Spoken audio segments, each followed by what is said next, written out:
Hello and welcome back to Suspended Fanimation. I'm your host, Dennis Bithoulkas, and this is another episode of Is It Worth My Time? This time it's Joker, the movie Joker that came out last year and that just hit HBO last weekend. There we go. I'm going to take care of some business first, and then we'll get to it. If you like what you see here, like, share, and subscribe. If you're still on the fence about subscribing, you're going to see at the very end of this video a video pop up here. Basically, what YouTube does, it takes the algorithms of all the stuff you've been watching, tries to match it as best as possible. One of the videos in my vast video library pops it up there just for you. And if you like that, hit the subscribe button. Also up here is going to be Future Man is what's going to pop up there at the end of the video here. If you want to know when I'm going to be on live again next, you can hit the bell down below. It's a 50-50 chance of YouTube actually notifying you. Best thing to do is go to suspendedfanimation.com. Take a look at my weekly live stream schedule. It's up there. Plus all the links to my social media is up there too. Twitter, Instagram, and Patreon. No tiers set up as of yet. There will be at some point in time. I don't know when. And let's see, I also post my schedule up on my Facebook page, and there's also a Facebook group page which you guys can post stuff on and chat amongst yourselves. It's also where I put the news of the week and all that stuff up there on my Facebook page. So, Joker, non-spoiler review. Is it worth my time? That depends on, are you a comic book fan or not? Do you know anything about the comic book version of Joker? If you do, this is not the comic book version of Joker at all. So it most likely will piss you off. And I would say for that, no.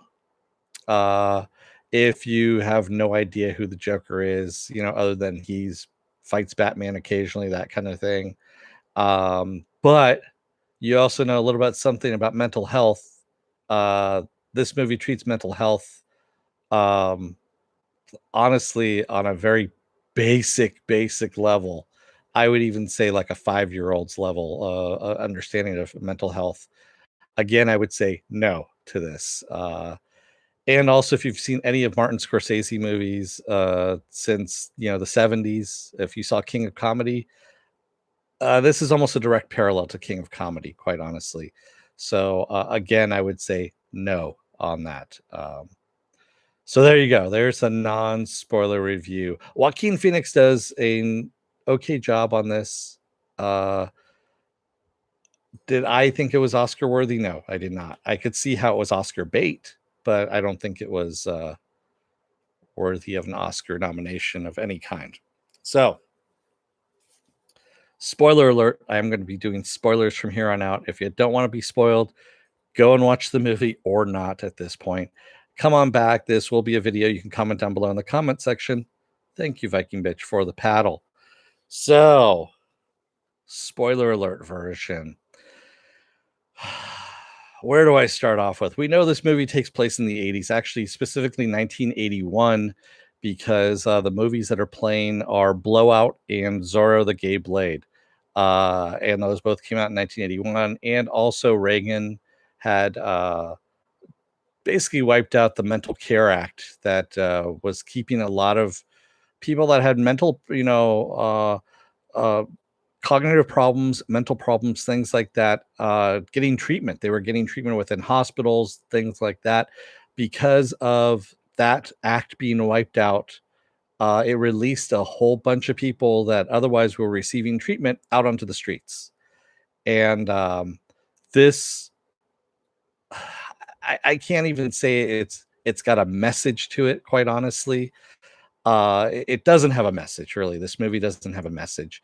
It just kind of said, oh yeah, well, I don't know if Todd Phillips was trying to say something about Reagan, getting rid of that Mental Care Act and that being a catalyst for a lot of homelessness that we have going on now and things like that, or there wasn't a clear message. That's all I'm saying about this movie. This movie was not a clear message. Also, as a Joker movie, it doesn't make any sense whatsoever either, because they try and tie this character, Arthur Fleck, to Thomas Wayne as being Thomas Wayne's son and Bruce's brother, I guess you could say at this point. But how would you do that? The guy's like 40 years old, and Bruce is like 10 years old. And you figure Bruce, okay, let's just say 15 years goes by from Bruce where he's at in this movie to becoming Batman. So he's 25, we'll say that. How about that? The Joker or Arthur Fleck's character, he's in his 40s. You can argue and say maybe he's in his 30s. Even then, jumping ahead 15 years, he would be what, in close to 50 or close to 60 at that point. It doesn't make any sense. And then also in DC lore and comics lore, it's always been that Batman has questioned if his own existence is the reason why all these garish villains have come about. If it's because of who he is, how he dresses, how he comes about, if he's not responsible for the level of supervillains that have come out in Gotham because of his creation, his own creation. And this movie actually kind of plays along the lines of, well, the Joker created Batman because they're brothers. And it doesn't make any sense. It really doesn't. Just like the same thing at the very end, we have to watch the Waynes die all over again. Thomas and Martha in Crime Alley. And it doesn't make any sense because Thomas has been, we see how protective he is of Bruce when Arthur shows up at the mansion and talks to Bruce a little bit through the gate. Yet he'll take his son and his wife into the city, in the middle of a city, to go and watch a fucking movie when in the papers, on TV, all this kind of stuff, it's saying that there is going to be a protest, a very large protest happening right in the middle of the fucking city. And this guy's supposed to be a billionaire too, Thomas Wayne. He doesn't have a car waiting for him or anything like that, waiting to take him out of the city. Yeah, there's shit that just does not make sense in this movie whatsoever. And then the whole thing with Arthur Fleck having brain damage from getting beaten as a child, and that's the reason why he laughs uncontrollably, kind of thing. It's this weird laugh that Joaquin Phoenix does. Um, and the play on how physical disability and mental disability are tied together on that one doesn't sit right with me, quite honestly, and it's fucking bullshit. And that alone kind of really pissed me off in this movie.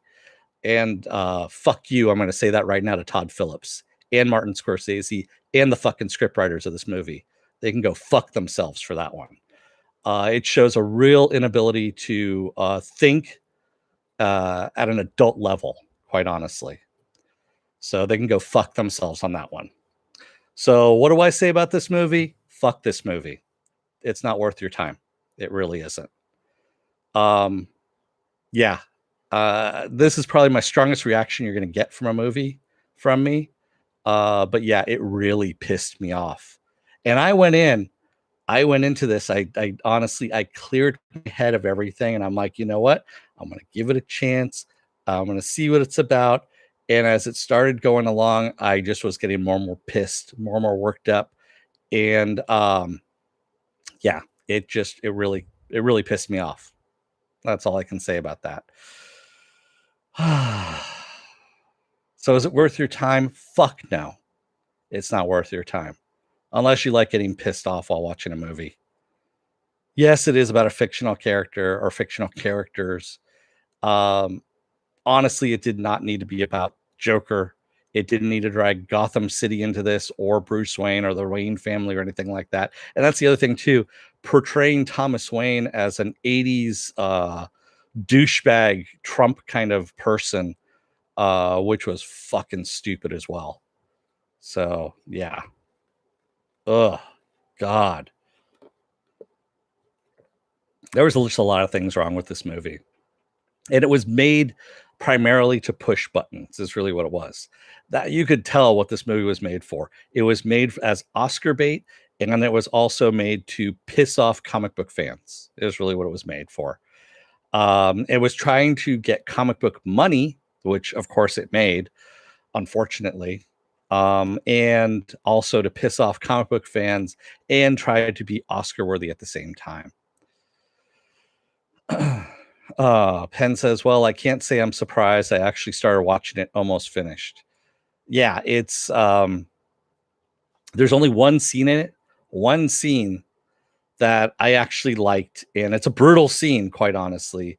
It's after his mother is dead, and two people that he works with as clowns. He's already been fired, and he's getting ready to go on to the talk show that night. And he's got the Joker makeup on his face, and they come over to offer their condolences to his mother dying. It's one of the guys who's given him the gun, and he just bludgeons the shit out of that guy in his apartment. And the little person, Gary, is cowering in the corner saying, "Oh my God, what the fuck? What the fuck?" And Arthur's sitting there covered in blood. And he looks at Gary and he goes, "You can go. That's fine. You can go." And he goes, "Just don't look at the body," pretty much. And Gary is making his way to the door, and he goes to open the door, and the chain at the very top is on the top of the door, right? And it's supposed to be played for laughs, which isn't fucking funny either, by the way. You can tell exactly where this fucker of a writer and director are mindset wise. They're just fucking douchebags, quite honestly. So they're playing that for laughs, is what they're doing. But it's the scene afterwards where Arthur gets up and he opens up the door for him, and he says, "You always treated me right," and he lets him go. And that scene alone, I was like, okay, that's the only scene I liked out of the entire movie. Everything else was fucking dog shit from the. Also, Alfred's this doughy ass butler who Arthur grabs through the fence, and it's like, this guy's a former, basically Royal Marine who should have been able to kick that fucker's ass through the fence. Not a problem. And yet, no. So, that's all I can say. Yes, I am worked up about it. And I saw this thing 2 days ago. And I'm still worked up about it, quite honestly. Um, yeah, yeah. Just didn't sit well with me. I'll never see this movie again. It's not worth it. It's just trash. It's complete and total trash. As a comic book movie, as a movie, it's just out and out trash, quite honestly. Penn says, "Yeah, I really didn't like how they cast Alfred or Thomas for that." Yeah. And then what? Is Thomas supposed to be like fucking 60 years old at this point? Because if he fathered Arthur, so now they try also to say that, you know, maybe he did, maybe he didn't father Arthur, through Arthur's mom. That maybe she was delusional, but then they play with you with his picture that he's got of his mom, and on the back, it's a sign saying, "I love your smile," and it says T.W. Thomas Wayne, of course, on there. So, did she write that? Did he write that? Did Is Arthur really his son or not? That kind of thing. And it's like, yeah, leave that fucking shit for the soap operas, quite honestly. Yeah, was not very happy with this movie whatsoever. And the thing is, like I said, you could have stripped out all the comic book references to it and just made it its own movie whatsoever. And it still would have been garbage just because of the way it treated, like I said, mental illness and physical disabilities as well. And yeah, the writers, the script writers, the director, the producers, they're all fucking dog shit as far as I'm concerned. I don't even want to watch a Scorsese movie anymore. I didn't watch The Irishman. I don't give a fuck about The Irishman anymore. Normally I would go and watch a Scorsese movie, but after this, fuck that shit. Todd Phillips movies, they're dead to me at this point. I'm going to find out who the screenwriters are, and any screenwriter that's been involved with this piece of shit, I'm not watching any of their shit anymore either. That's how far I'm going on this. So, yeah. So on to happier stuff.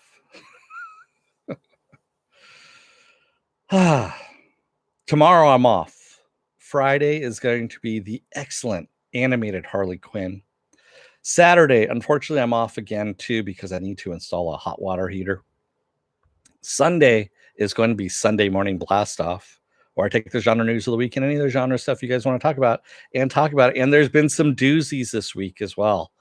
There have been some really big doozies of news that have come out. And like Ruby Rose leaving Batwoman on the CW. Yeah. She just decided, nope, gone, which is good because she was the most horrible thing on that show. But they have to recast entirely for, and then the Snyder Cut, yes, is the second thing too, which just was announced today that HBO Max is pumping in $20 to $30 million to let Snyder redo Justice League, and it's like, why? Yeah, and they're going to release it in 2021. Who cares? Speaking of garbage movies, yeah. And so I'm going to be talking about that on Sunday. Monday is going to be Stargirl. That's right, the second episode of Stargirl. I'm going to be doing that. Tuesday is the season and series finale of Future Man. And then Wednesday is going to be Is It Worth My Time? And I think I'm going to do Solar Opposites, which is the new Roland Harmon animated project that was done at Hulu. Either that or Motherland Salem, Fort Salem. One of the two. I don't know yet. I'm debating on which one at the moment. It might be Motherland because Motherland just got renewed for season 2, and right now Solar Opposites, no one knows where that's at right now. So, and then of course, there we go. We're all back around again on the horn. So, for those of you out there who did see Joker, what did you guys think? And don't worry, I'm not going to jump on you if you like it or not. We all have differences of opinion. And quite honestly, if you liked it, you liked it. That's your opinion, quite honestly. Just like my opinion is it's a fucking piece of dog shit and I'll never have to see it again. So yes, it is an extreme viewpoint. I know that. But yeah, it really, really, I mean, to have this kind of reaction out of me 2 days later after seeing it is definitely saying something. And it's probably going to stay that way for a long time. But anybody else? No. I have a couple lurkers. Well, I had a couple lurkers and then they disappeared. Well, all right. Then I'm gonna let you guys go for the night. Thank you to everybody who joined me tonight in the chat. And thank you if you made it this far in the video. If you're still on the fence about subscribing, just wait until the very end of the video. You're going to see a video pop up here. If you like that, hit the subscribe button. Like, share, and subscribe. What'd you say there, Penn? Penn says, I went in with low expectations. I'm not hating it. I've watched a lot of crap, so this isn't the worst. Yeah. True. I mean, it's shot very pretty, but yeah, there's just stuff, reading into it, it just, yeah, that's all I can say. And Zazie Beetz is completely wasted in this movie. She really is. She is completely wasted in this movie. Her character is just there for literally one thing only, and that's just to show you that, he's delusional. Why? Yeah, okay, great. You could have done something else to show that, quite honestly. Have him talk to a dog. And the dog's telling him to kill people. A la Son of Sam. There you go. So, thanks everybody again who joined me in the chat. Thank you if you made it this far in the video. I will see you guys on Friday for Harley Quinn. Remember, suspendedfanimation.com. You'll see the schedule up there. Also, all the links to my social media. And until Friday, don't let the door hit your ass on the way out. Otherwise, you may have some asshole from YouTube just telling you how bad your movie is that you just spent $80 million on making with a gigantic star who has won Oscars and stuff like that. And you're not going to really care, but that's fine. Thanks, everybody. Have a good night. Stay safe, and I will see you on Friday.